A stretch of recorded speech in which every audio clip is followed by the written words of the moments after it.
In here, we're going to create a grid of points in our file. So if you need to create a grid of points, we want to go ahead and do that in our create mode. So we select our create mode up on top, and we want to go ahead and select grid over on the left-hand side here.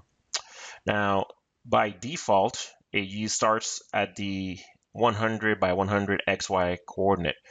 If you don't see your points, just go over to the right-hand side here on your map controls here and just go ahead and select the extent tool here. So if you click on extents, you should be able to see some points on your grid.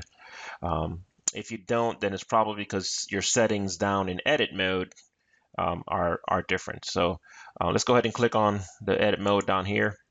And here you see that the start X and the start Y is at 100 feet. We can change that. So for this demonstration, I'm going to go ahead and leave it at 100 by 100. What you want to do is specify an actual name as to the first name of your point. So this being a grid, I'll go ahead and just say G100, and then start from there. And every grid point will go ahead and increment from that point. Then we specify how many columns we want to select. Then we specify how many rows you want to use. And if you want to go ahead and put a description to the point, we can go ahead and do that here as well. The next thing is, what is the column width and the row width or the row height? We want to specify. I have mine set to a 5 feet by 5 feet. For demonstration purposes, we'll leave it the way it is. And then lastly, what is the layer that we want the points to go on?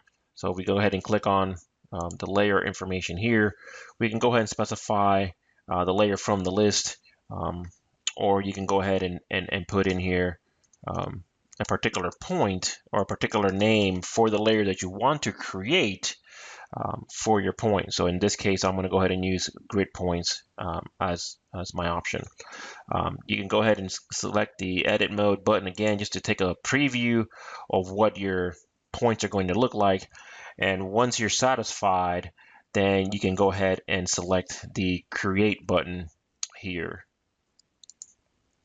Once the points have been created, you'll see that it starts on the lower left-hand corner and it works its way up, and then goes to the next column and works its way up, and so forth.